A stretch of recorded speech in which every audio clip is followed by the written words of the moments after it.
और इस बीच बड़ी खबर आ रही है, मुरीदके में सबसे बड़ी तबाही की तस्वीर सामने आई है। लश्कर-ए-तैयबा के कैंप जो तबाह किए गए, उसके भीतर की एक्सक्लूसिव तस्वीर निकलकर सामने आई है, जो इस वक्त आप स्क्रीन पर देख रहे हैं। मुरीदके में मारे गए हैं कई आतंकी, और उसके बाद यहां का जो कैंप चल रहा था, ये इमारत जिसमें आतंकी तैयार किए जाते थे, आतंक की ट्रेनिंग की जाती थी, उनका ब्रेन वॉश किया जाता था, उनके अंदर नफरत और कत्लो गारत की सोच भरी जाती थी, उसका हाल आप देख लीजिए किस तरह तबाह हो गया है लश्कर-ए-तैयबा का ये कैंप। भीतर की तस्वीरें आप देखिए, भारत की एयर स्ट्राइक में यह पूरी तरीके से नष्ट हो गया है। मुरीदके में सबसे बड़ी तबाही की तस्वीर सामने आई है, जहां पर लश्कर-ए-तैयबा के तबाह कैंप की यह तस्वीर है। चारों तरफ पत्थर बिखरे पड़े हैं, क्योंकि यहां पर ताबड़तोड़ मिसाइल हमले भारत ने किए हैं। बीती रात जब पाकिस्तान को अंदाजा भी नहीं होगा, वो ये उम्मीद कर रहा था कि भारत अभी कुछ समय और लेगा, हालांकि अंदर ही अंदर उसकी हालत खराब थी। उसे पता था कि भारत इसका जवाब जरूर देगा, लेकिन इतनी जल्दी और इस तरीके से देगा। एयर स्ट्राइक के बाद किस तरीके से ध्वस्त हुए 9 ठिकाने आतंकियों के अलग अलग जगहों पर। लश्कर-ए-तैयबा का यह कैंप पूरी तरीके से तबाह हो गया। उसकी एक्सक्लूसिव तस्वीर इस वक्त आप स्क्रीन पर देख रहे हैं।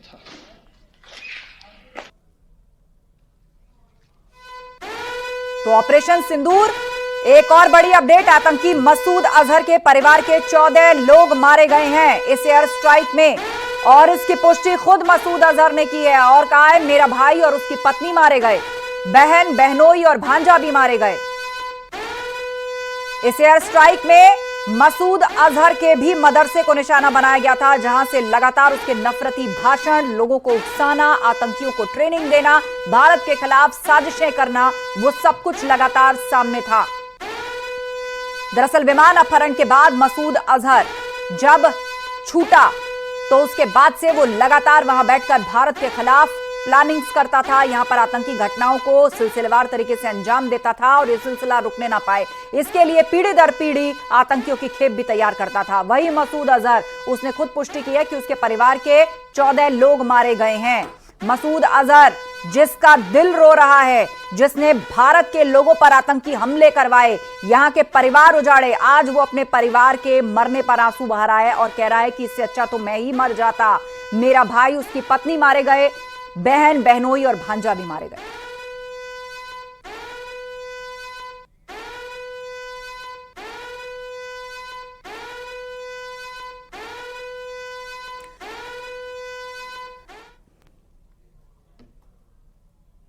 और बीती रात किस तरीके से ऑपरेशन सिंदूर के तहत अंजाम दिया गया ये पूरा जवाबी हमला जो भारत ने आतंकी कैंपों पर किया, सेना ने विस्तार से उसकी जानकारी दी है, आपको सुनवाते हैं। 6 से 7 मई 2025 की रात 1:05 से 1:30 बजे के बीच भारतीय सशस्त्र बलों द्वारा अंजाम दिए गए ऑपरेशन सिंदूर के बारे में जानकारी देंगे। ऑपरेशन सिंदूर 22 अप्रैल को पहलगाम में हुए विभत्स आतंकवादी हमले के शिकार मासूम नागरिकों व उनके परिवारों को न्याय देने के लिए लॉन्च किया गया था। इस कार्रवाई में 9 टेररिस्ट कैंप्स को टारगेट किया गया और पूरी तरह से इसे बर्बाद किया गया। पाकिस्तान में पिछले 3 दशकों से टेरर इंफ्रास्ट्रक्चर का निर्माण हो रहा है। इसमें recruitment, indoctrination centres, training areas व लॉन्च पैड शामिल थे, जो पाकिस्तान और पाक अधिकृत जम्मू कश्मीर POJK दोनों में फैले हैं।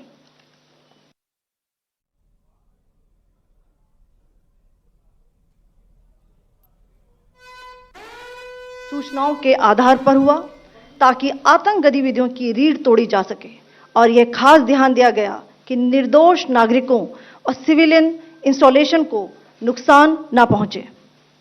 सबसे पहले सवाई नाला कैंप मुजफ्फराबाद, जो कि POJK के लाइन ऑफ कंट्रोल से 30 किलोमीटर दूर है, यह एक लश्कर-ए-तैयबा का ट्रेनिंग सेंटर था। 20 अक्टूबर 2024 सोनमर्ग, 24 अक्टूबर 24 गुलमर्ग, 22 अप्रैल 2025 पहलगाम, इन हमलों के आतंकियों ने यहीं से प्रशिक्षण लिया था। सैयदना बिलाल कैंप मुजफ्फराबाद, यह एक जैश ए मोहम्मद का स्टेजिंग एरिया है। यह हथियार, विस्फोटक और जंगल सर्वाइवल ट्रेनिंग का केंद्र भी था। गुलपुर कैंप कोटली, यह एलओसी से 30 किलोमीटर दूर था।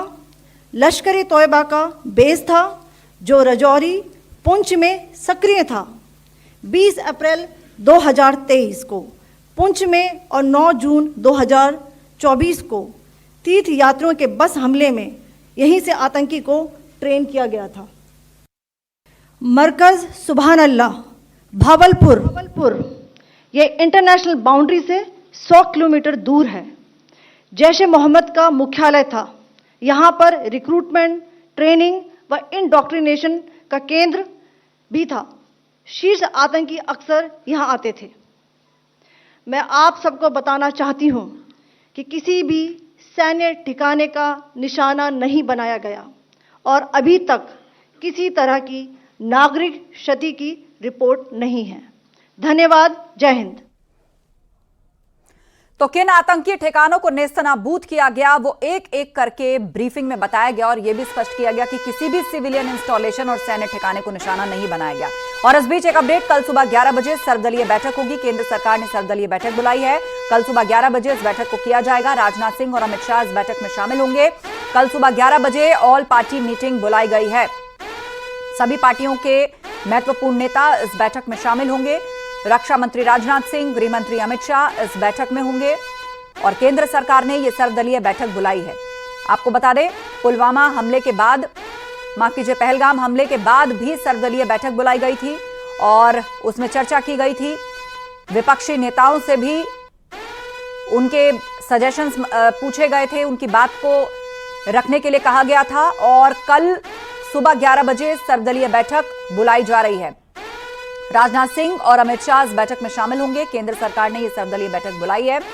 पाकिस्तान और पीओके में एयर स्ट्राइक करने के बाद यह सर्वदलीय बैठक कल होगी। किरेन रिजिजू भी इसमें शामिल होंगे, केंद्रीय मंत्री, और कल सुबह 11 बजे यह सर्वदलीय बैठक की जाएगी। तो यह बड़ा अपडेट आपको बता दें।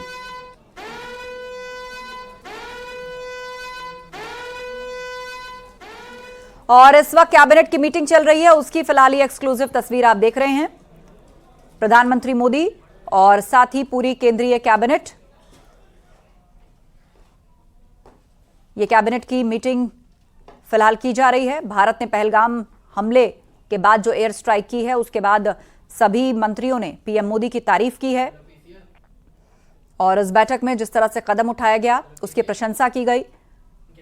और फिलहाल ये कैबिनेट की मीटिंग इस वक्त चल रही है। कैबिनेट में मंत्रियों ने प्रधानमंत्री मोदी की तारीफ की है।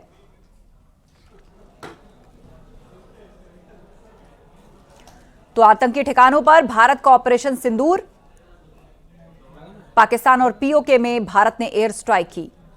बीती रात 1:05 का वक्त, जब सब सो रहे थे, ऐसे में बेखबर दुश्मनों के ठिकानों पर भारतीय सेना ने यह कार्रवाई की है। खास बात यह कि इसमें किसी भी तरह के सैन्य ठिकाने या फिर सिविल इंस्टीट्यूशन को निशाना नहीं बनाया गया। केवल और केवल ऐसे आतंकी कैंप या वो जगहें और इमारतें जहां पर आतंकियों को न सिर्फ रिक्रूट किया जाता था और ट्रेनिंग दी जाती थी, उनका खात्मा किया गया है। कैबिनेट में मंत्रियों ने पीएम मोदी की तारीफ की है। तो ये कैबिनेट की बैठक चल रही है। 14 दिन बाद भारतीय सेना ने पहलगाम का बदला लिया है और फिलहाल केंद्रीय कैबिनेट की बैठक में सभी मंत्रियों ने प्रधानमंत्री मोदी की तारीफ की है। ये बैठक खत्म हो चुकी है। यह बड़ा अपडेट सामने आ रहा है, लेकिन इस बैठक में मंत्रियों ने प्रधानमंत्री की तारीफ की है। तो आज सुबह से मीटिंग्स का सिलसिला लगातार चल रहा है और इसी सिलसिले में केंद्रीय कैबिनेट की भी बैठक हुई।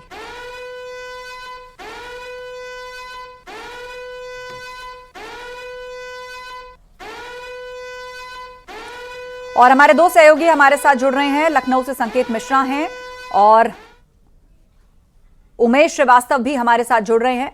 सबसे पहले संकेत मिश्रा का रुख कर लेते हैं। संकेत, जिस तरीके से भारत ने यह स्ट्राइक की है, पाकिस्तान को भी अंदाजा नहीं था। उसे यह तो जरूर अंदाजा था कि भारत छोड़ेगा नहीं, हमला जरूर करेगा, लेकिन बीती रात अचानक से यह स्ट्राइक हो जाएगी और चुनकर आतंकी कैंपों को निशाना बनाया जाएगा, यह अंदाजा उसको नहीं था। इसके चलते आज यूपी में भी रेड अलर्ट की घोषणा की गई है।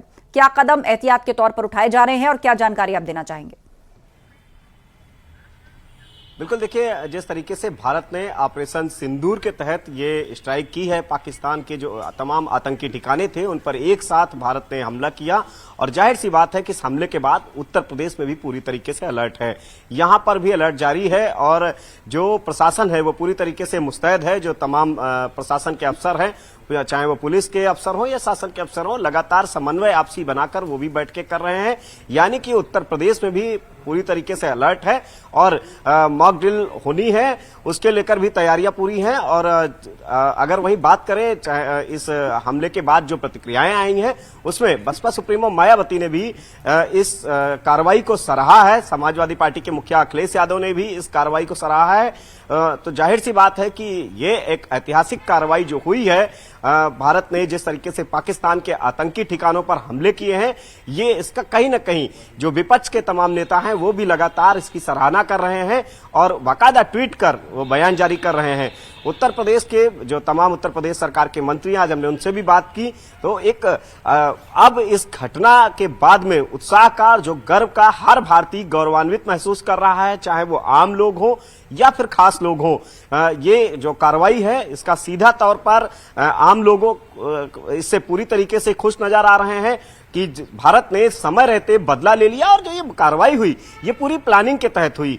जिस तरीके से रणनीति बनाई गई, पूरी 14 दिन पे जो ये कार्रवाई हुई, 14 दिन जो बीच के रहे, इनमें एक व्यवस्थित सुदृढ़ रणनीति बनाई गई, विपक्ष को भी भरोसे में लिया गया। यही वो वजह है कि विपक्ष के नेता भी इस कार्रवाई से पूरी तरीके से सहमत बिल्कुल, और वो सेना का धन्यवाद कर रहे हैं, इस सैन्य कार्रवाई की तारीफ करते हुए नजर आ रहे हैं। हमारे साथ गाजियाबाद से अमित राणा भी जुड़ गए हैं, हमारे सहयोगी, और साथ ही स्टूडियो में विशेष गेस्ट भी हमारे साथ हैं, शशि भूषण त्यागी जी, डिफेंस एक्सपर्ट। सबसे पहले अमित राणा का रुख कर लेते हैं। अमित, यहां भी हिंडन एयरफोर्स जो एयरबेस है आसपास है और लगातार लोग इस अटैक के बाद ये उम्मीद कर रहे थे कि कब बदला लेगा भारत, कब एक्शन लेगा भारत। तो फिलहाल क्या कह रहे हैं यहां के लोग? देखिए, आपको बताना चाहूंगा, सुबह से ही जश्न का माहौल बना हुआ है। ऑपरेशन सिंदूर, ये नाम अपने आप में ही खासियत रखता है। बताया ये भी जा रहा है सूत्रों की अगर हम माने तो खुद प्रधानमंत्री नरेंद्र मोदी ने इसका नाम ऑपरेशन सिंदूर रखा था। और जिस तरह की तस्वीरें गाजियाबाद से आई थी, महिलाएं अपने हाथों में सिंदूर लेके आई थी। उनका साफ तौर पर कहना ये था, जिन महिलाओं का सिंदूर उजाड़ा गया था उनसे ये बदला लिया गया है। कुछ दुकानदार मेरे साथ हैं, उनसे जानते हैं, क्योंकि आम लोग तो खूब जश्न मना ही रहे। सर, आपसे जानना चाहूंगा, आपके चेहरे की मुस्कान बता रही है जिस तरह का हमला किया है पाकिस्तान पर, और तकरीबन 80 जो आतंकवादी हैं उनको मार दिया गया। सही कदम था, सेना ने बढ़िया काम किया हमारी। हाँ, हमारी सेना तो अच्छा काम किया है। घर में घुस के मारा, बिल्कुल एकदम राइट, एकदम बहुत अच्छा किया है। तो उम्मीद भी ऐसा ही होने वाला है। पूरे डिस्ट्रॉयड कर देना चाहिए पूरे को एक तरफ से। हाँ, बिल्कुल डिस्ट्रॉय कर देना चाहिए। कुछ और लोग भी, उनसे भी जान लेते हैं और बात कर लेते हैं। सर, आपसे जानना चाहूंगा कि ये भी एक दुकानदार हैं, इनसे बात करते हैं। अटैक हुआ, पाकिस्तानी मारे गए, आतंकवादी मारे गए तकरीबन 80। किस तरह का मानते हैं कि सेना का काम कैसा रहा, सराहनीय रहा? बहुत अच्छा रहा, आगे ऐसे होता रहना चाहिए और आगे चल के ऐसी सफलता प्राप्त करनी चाहिए हिंदुस्तान को। आपसे भी जानना चाहूंगा, अगर आप कुछ बोलना चाहें, बताएंगे कुछ अटैक जो किया है हिंदुस्तानी सेना ने। बच्चे हैं अभी शायद नहीं बोल पा रहे हैं, लेकिन और लोग भी हैं मेरे साथ। चलिए, तो अलग अलग लोगों के रिएक्शन आ रहे हैं और देश भर से लोग यही कह रहे हैं कि सेना ने जो किया सही किया, और वो मासूम लोग जिनकी जान चली गई, जिनका सिंदूर उजड़ गया, उसको नाम दिया गया ऑपरेशन सिंदूर और आतंकी ठिकानों को नेस्तनाबूद किया गया। शशि भूषण त्यागी जी हमारे साथ हैं, डिफेंस एक्सपर्ट। शशि जी, इसके टाइमिंग को लेकर भी लोग सोच रहे हैं कि यहां तो मॉक ड्रिल्स की तैयारी थी, लोगों के जहन में तरह तरह के सवाल थे कि कैसे ब्लैकआउट होगा, क्या घर में रखना है, किन बातों का ध्यान रखना है। पाकिस्तान की भी नजर थी कि यहाँ क्या चल रहा है, इंडिया में किस तरह के फैसले लिए जा रहे हैं। बहुत उसने जासूसियां करवाने की कोशिश की, हैकिंग की कोशिश की, चारों तरफ से उसकी हालत खराब थी। लेकिन रात के अंधेरे में अचानक इस तरह की एयर स्ट्राइक